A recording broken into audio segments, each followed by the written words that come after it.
So here is yet another example where we're going to have an algebraic fraction, and it doesn't look initially like we can cancel because everything is involved in either addition or subtraction. So that would suggest that we shouldn't be cancelling.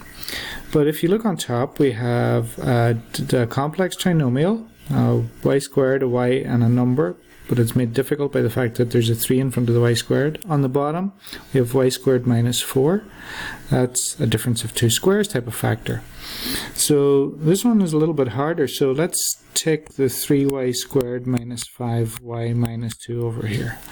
So the way that you work with these complex trinomials, at least one way, the way that we learned, is to multiply the first and the last numbers.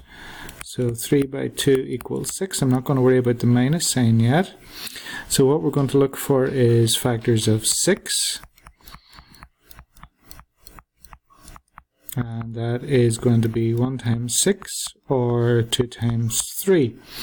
Now, because of the minus here, we want them to subtract to give 5. So we pick the pair of factors here that subtracts to give 5, and that means we're going to pick the 1 and the 6. So we'll rewrite this expression, 3y squared, but instead of using minus 5y, we're going to have 1y and 6y.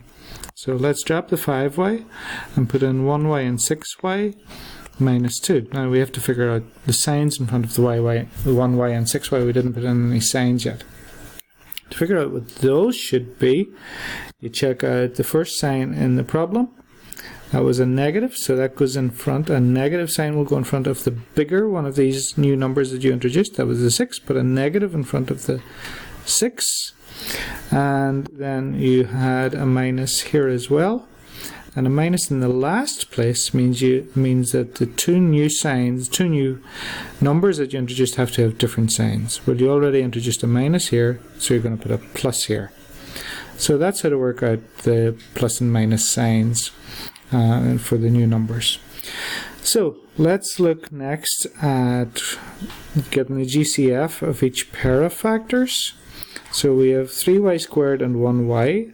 The GCF there, the biggest number that divides into both of these, 3 and 1, is 1. And there's a y in both parts, so we can use 1y or just y.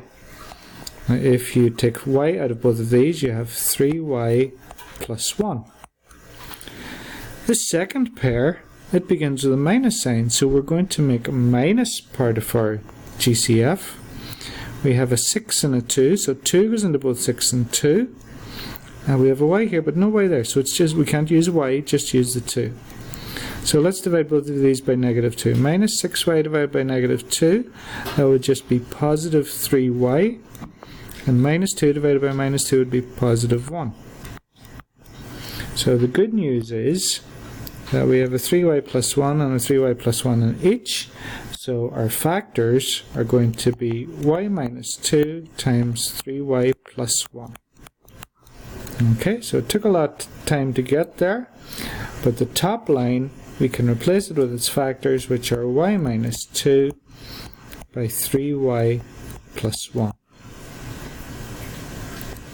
Now, the y squared minus 4 on the bottom, what we're going to do there, the factors of the y squared minus 4 are going to be y minus 2 and y plus 2. The factors, difference of two squares, the square root of the first one minus the square root of the second one times the square root of the first one plus the square root of the second one.